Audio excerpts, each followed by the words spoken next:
기도하고 말씀 보겠습니다. 예수님은 누구신가? 요한은 끊임없이 그의 복음서를 통해서 우리에게 예수님이 누구이신가를 보여주고 있습니다. 하나님이 아니시면 할 수 없는 선언과 또 이적들을 행하시고 안식일에도 구원의 역사를 펼치시는 예수님을 우리에게 보여주고 있습니다. 그러한 예수님을 바리새인들과 유대인들은 하나님으로 보지 못하였기 때문에 그를 믿지 못하였습니다. 하나님, 간절히 원하는 것은 오늘 예배에 참석하여 말씀을 듣는 우리 모두가 예수님을 하나님의 아들일 뿐만 아니라 하나님으로 믿게 하여 주시옵시고 또 우리의 메시아요 구세주로 믿는 복된 시간이 되게 하여 주시옵소서. 입술의 모든 말과 마음의 묵상이 주님께 연락되길 원하오며 예수님의 이름으로 기도하옵나이다. 아멘. 가능하시면 성경을 다 펴시고 오늘 요한복음 5장 19절에서부터 30절까지 보겠습니다. 어려운 부분입니다. 또 딱딱한 부분입니다. 그렇기 때문에 졸릴 수도 있고 지루할 수도 있습니다. 그러나 주일날 교회에 와서 목사가 하는 조크나 또 목사가 하는 좋은 얘기를 들으려고 우리가 교회 오는 거 아니지 않습니까? 그렇기 때문에 말씀을 오늘도 예수님이 주신 말씀 그대로 받아들일 수 있도록 우리가 이 시간 집중해서 말씀을 좀 봤으면 좋겠습니다. 38년 된 중풍병자를 예수님께서 베데스다 못에서 고쳐주셨죠. 소경은 옆에서 어떤 사람이 저기서 물이 동한다, 저쪽 방향으로 빨리 달려가라라고 하면 일어나서 달려갈 수 있습니다. 또 절름발이는 어떤 사람이 지금 저기서 물이 동하니 빨리 그래도 가봐라, 포기하지 말고 가봐라 하면 쩔뚝거리면서 갈 수 있습니다. 근데 중풍병자는 아무것도 할 수 있는 것이 없습니다.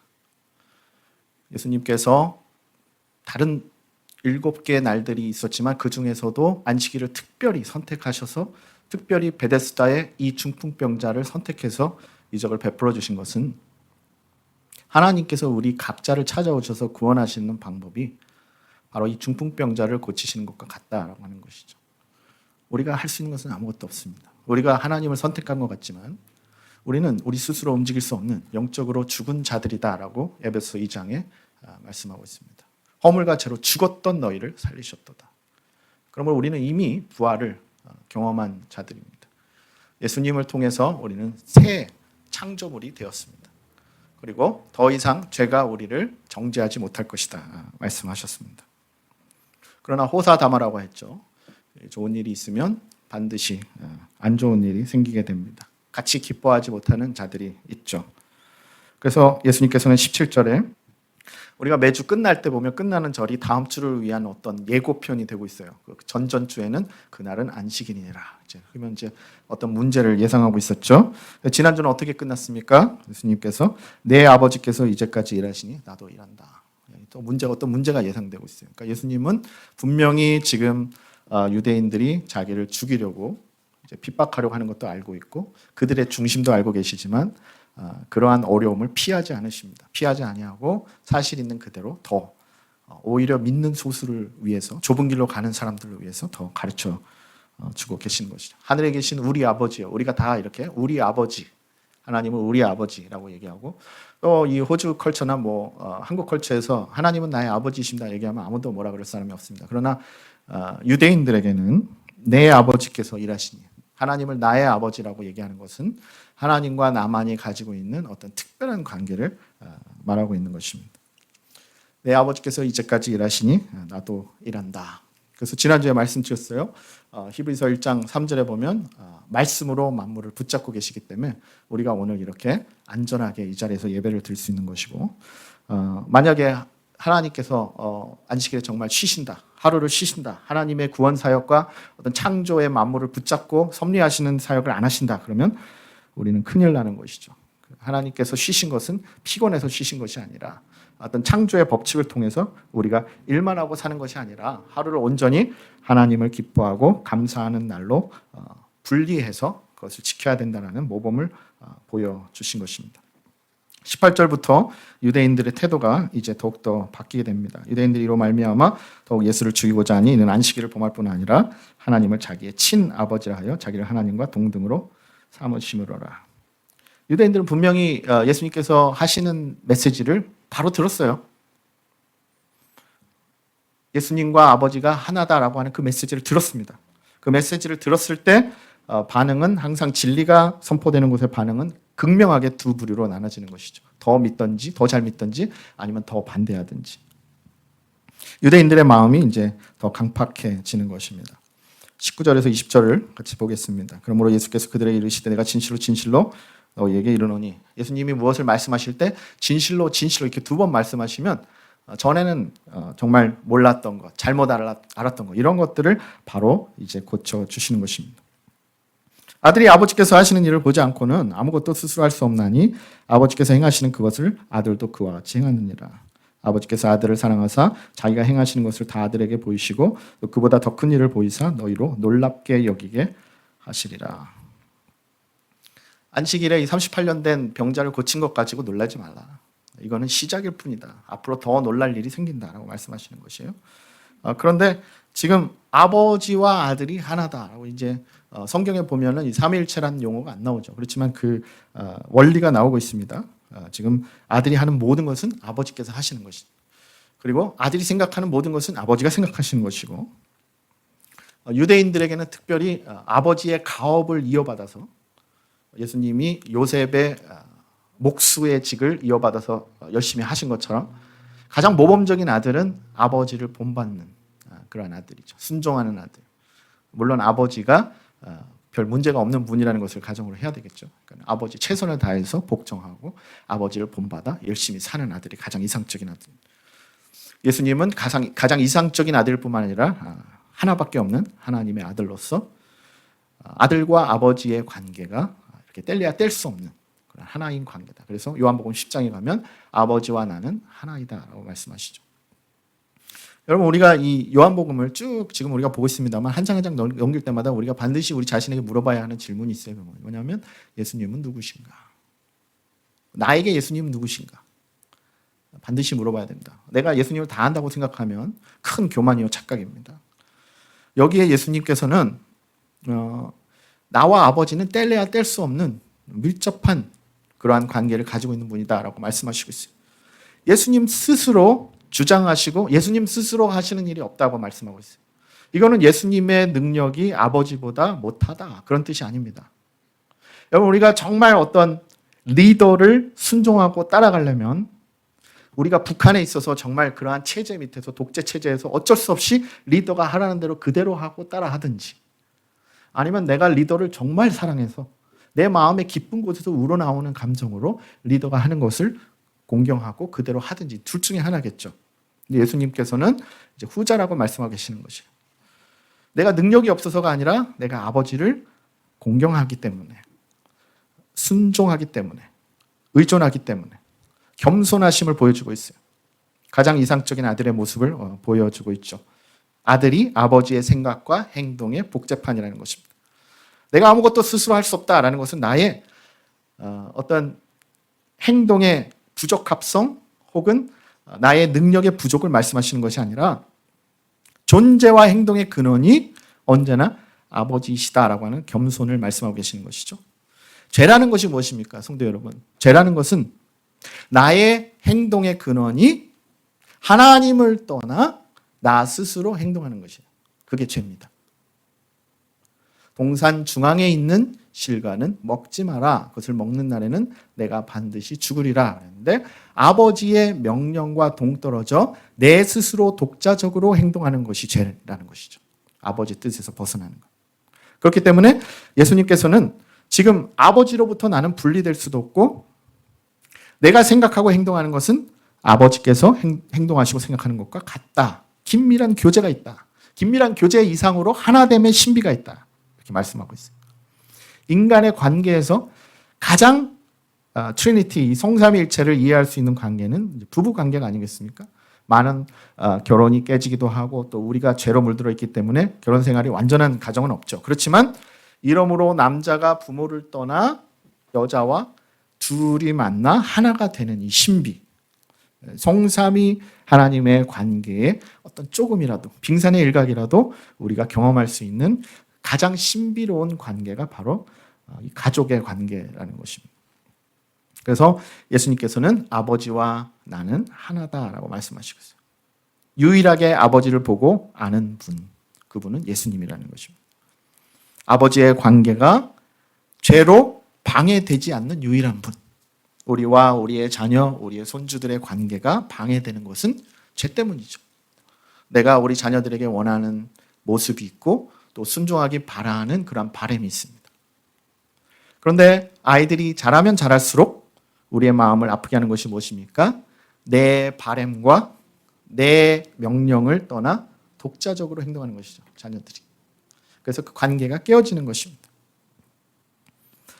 아버지도 죄인이고 엄마도 죄인이고 자녀도 죄인이다 보니 그 관계가 지속적이지 않고 계속 깨어지게 반복되게 됩니다. 그러나 예수님께서는 이러한 특별한 기적과 이사를 행할 때만이 아닌 병자를 고칠 때만 아버지와 하나이신 것이 아니라 삶 전체와 모든 행동과 생각이 마치 아버지를 보는 것과 같이 아들이 하는 것이 곧 아버지께서 하시는 것이다. 이렇게 말씀하고 계십니다.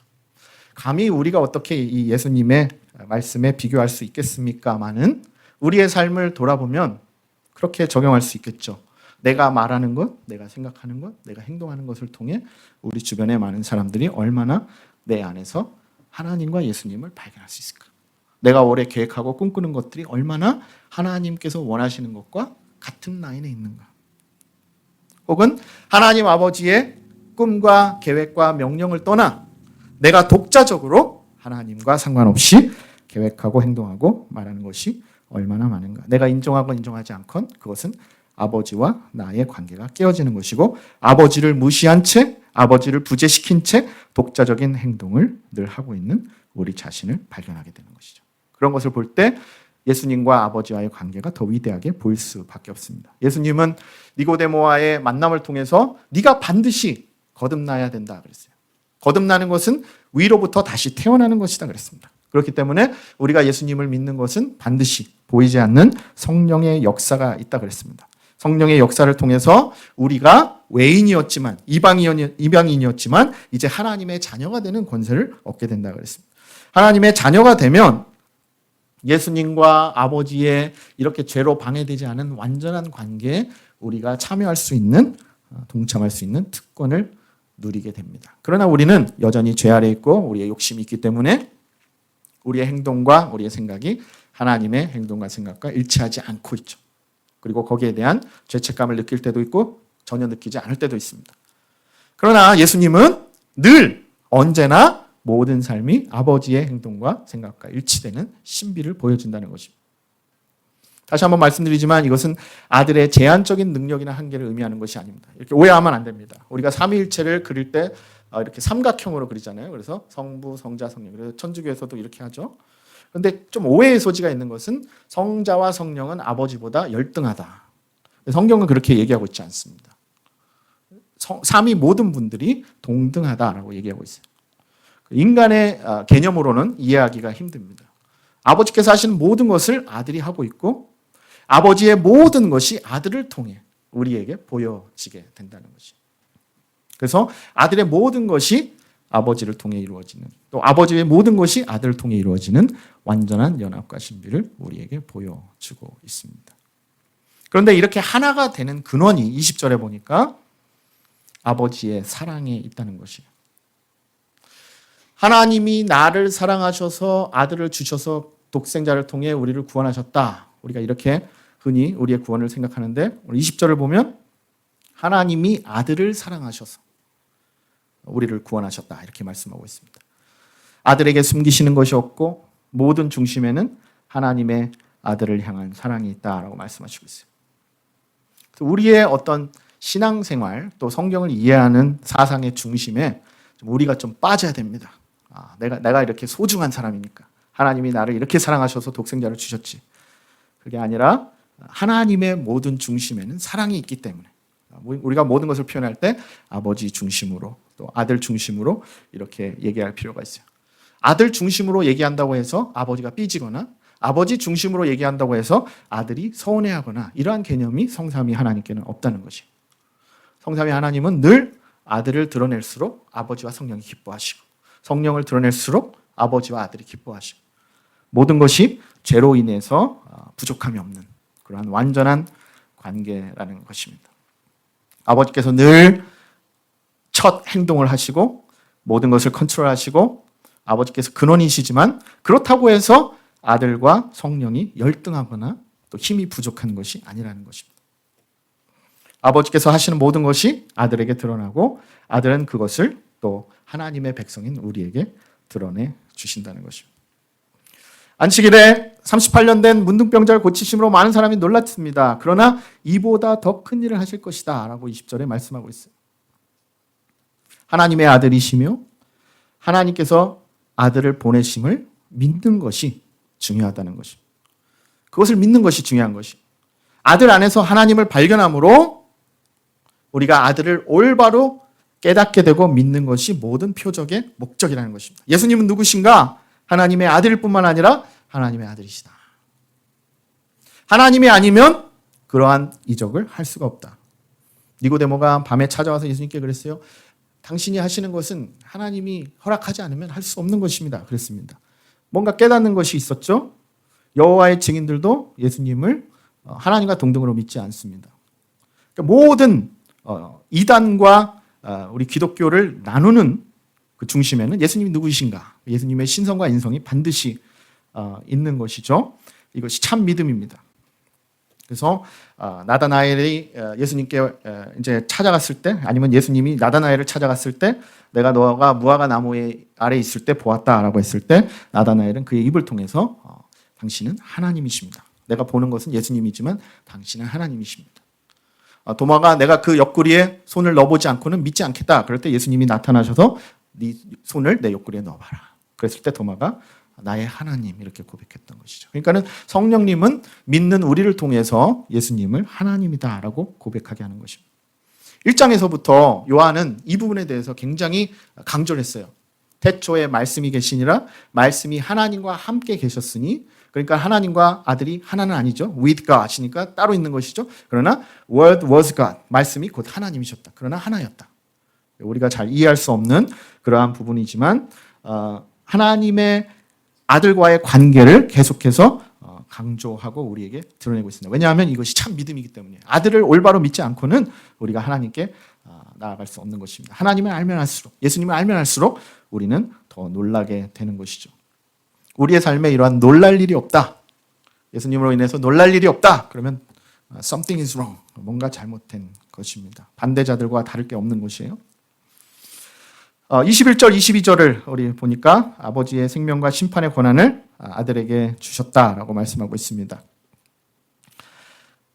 아버지께서 죽은 자를 일으켜 살리신 같이 아들도 자기가 원하는 자들을 살리느니라. 나사로야 나오라. 누가 말씀하셨죠? 예수님이 말씀하십니다. 11장에 가면 왜? 예수님이 아들이 원하는 자를 살리는 권세를 받았기 때문에. 그리고 그분이 나와라 그러면 나오는 거지. 그 누구도 그 예수님의 말씀에 반박할 수가 없습니다. 하나님이 아니면 못하는 것이죠. 예수님 누구신가? 예수님은 하나님이시라는 것이에요. 하나님께서 생명과 심판의 권한을 아들에게 주시고 모든 것을 아들의 손에 맡겨주셨습니다. 우리의 존재, 우리의 삶, 또 우리의 심판, 모든 분야를 아들에게 맡겨주셨습니다. 이것이 복음의 중심 사상입니다. 예수님의 의무와 능력, 마태복음 28장에 가면 하늘과 땅의 모든 권세를 내게 주셨으니 가서 모든 제자를 삼아라. 예수님께서 명령하십니다. 아버지께서 아들에게 모든 심판의 권세를 주셨다. 대행할 뿐만 아니라 아버지께서 원하시는 자들을 아들도 스스로 살릴 수 있다. 그러니까 무조건 맹종하는 것이 아니라 스스로의 의지가 있는 거예요. 아들로서의 의지가 있는 것이요. 독자적이면서 하나가 되는 삼위일체의 신비가 있는 것이죠. 나의 의지가 곧 아버지의 의지가 되고 이 두 의지가 하나의 하모니와 일치를 이룬다. 이상적인 결혼 생활도 이런 것이죠. 서로 따로 있지만 하나가 되는 거예요. 이상적인 자녀와의 관계, 서로 따로 있지만 어떤 하나가 되어서 한 방향을 바라보고 가는 것. 나사로를 살리신 다음에 내가 곧 부활이요 생명이다 말씀하십니다. 내가 부활의 소스다, 내가 생명의 소스다 라고 말씀하지 않으시고 내가 곧 부활이요 생명이다 말씀하십니다. 하나님의 모든 권한을 부여받은 대행자일 뿐만 아니라 곧 하나님이시다 라고 하는 것이죠. 더 큰 일을 계속해서 해주시는 것이죠. 아들만이 가지시는 권세가 있고 아들로서의 정체성을 우리에게 보여주십니다. 세상의 빛이시기 때문에 또 길과 진리와 생명이 되시기 때문에 존재만으로 모든 거짓된 것과 악한 것들이 심판되게 됩니다. 빛이 어둠을 심판할 때 어떻게 심판합니까? 빛이 와서 어둠과 싸워서 너 나가 이렇게 합니까? 그렇지 않습니다. 아침에 그냥 태양이 뜨면 빛이 물러가게 되는 것이죠. 그러니까 예수님의 심판이라는 것은 예수님이 오시기만 해도 어둠에 속한 자들은 물러가게 되고 빛에 속한 자들은 오게 되는 것입니다.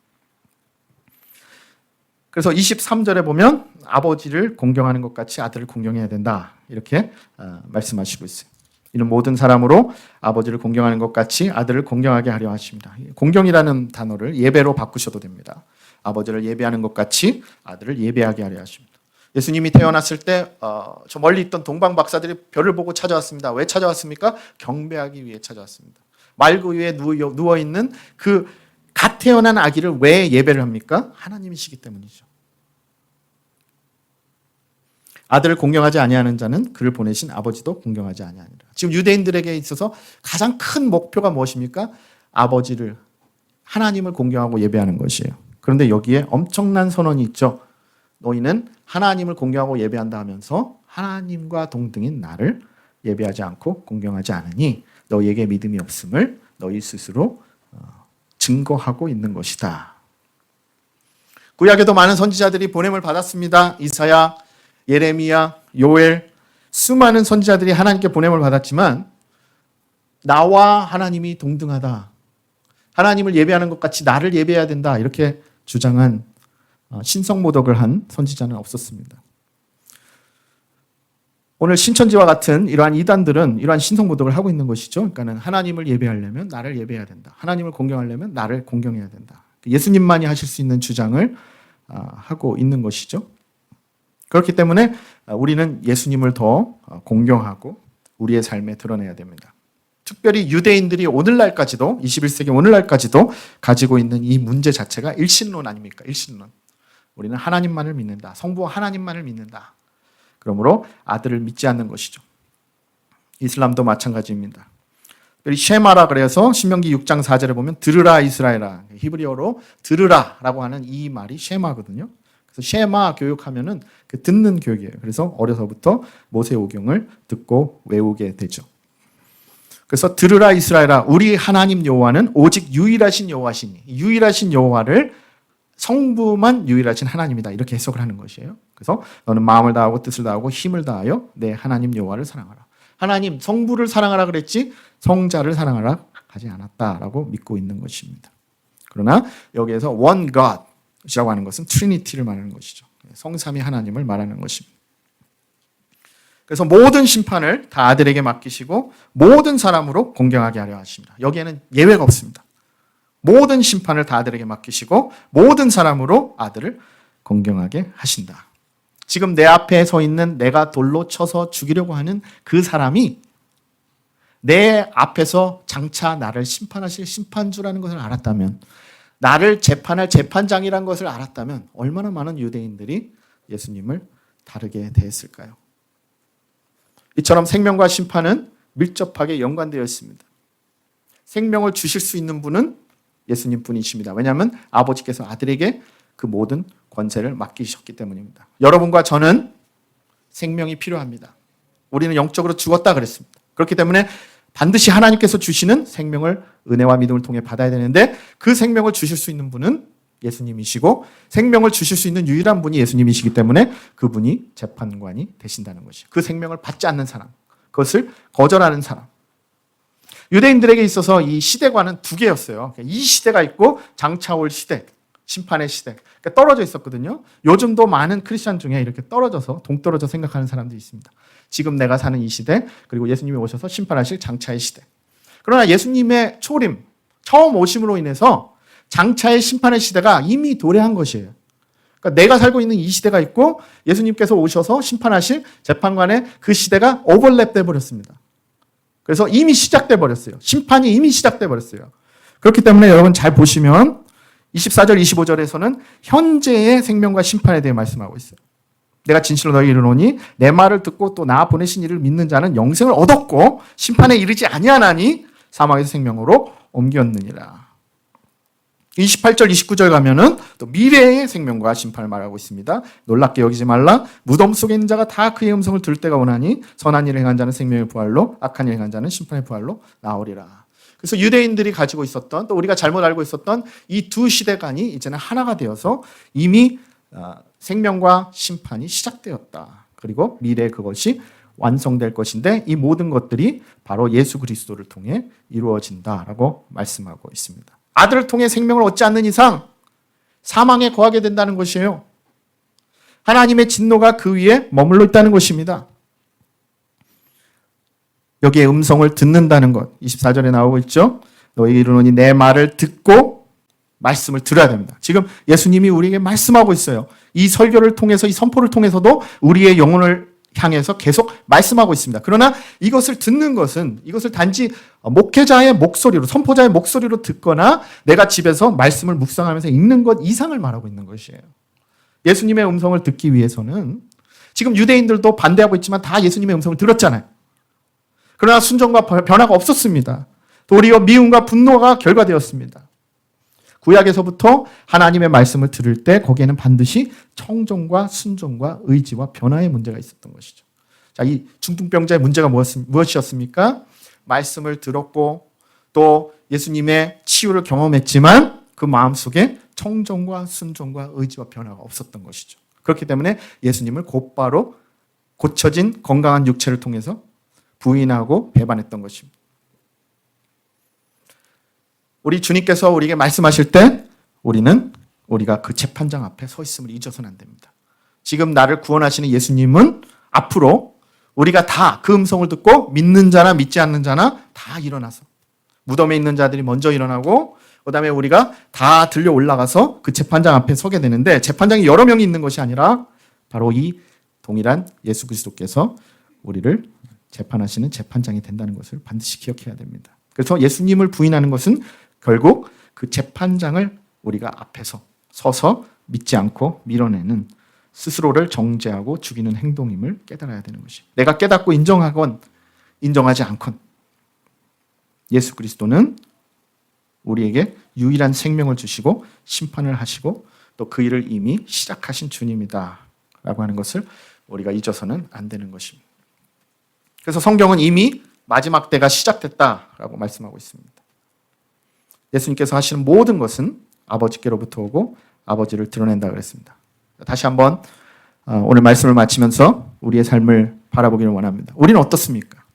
반대자들처럼 하나님도 모르고 또 하나님이 원하시지 않는 일을 열심히 하고 있지 않습니까? 빛이 이미 오셨습니다. 그래서 어두움을 드러냈습니다. 예수님께 어떻게 내가 반응하는가가 곧 하나님께 대한 반응과 믿음과 구원의 증거가 된다 그랬습니다. 유대인들은 예수님을 반대함으로 그들의 악한 행실과 어두움을 사랑함을 증명했습니다. 마음이 도리어 딱딱하고 더 완악해졌습니다. 우리의 마음이 이 시간 다 녹여져서 우리에게 말씀하시고 부르시는 예수님의 부르심에 응답하여 예수 그리스도를 통해 생명을 얻고 예수님께서 주시는 구원의 축복을 누리며 예수님을 통해서 하나님을 만날 수 있는 복된 주님의 백성들이 다 되실 수 있기를 주님의 이름으로 축원합니다. 기도하겠습니다. 사랑의 주님, 오늘도 주님의 말씀을 인하여 감사드립니다. 아버지의 모든 것을 아들에게 드러내 주시고 또 아들을 통해서 이 귀한 신비의 진리를 우리에게 말씀해 주심을 감사드립니다. 언젠가는 죽을 인간을 믿는 연약한 저희들이 되지 않도록 도와주시옵시고 예수님이 누구이신가 드러내기 위해서 하셨던 기적과 이적에 모든 포커스를 맞추는 연약한 저희도 되지 않도록 도와주시옵시고 오직 아들이시며 하나님이신 예수 그리스도의 신적인 권세를 믿으며 그 예수 그리스도 안에서 구원을 발견하는 복된 주님의 백성들이 다 되게 하여 주시옵소서. 죽은 자들이 하나님의 음성을 들을 때가 온다고 말씀하셨습니다.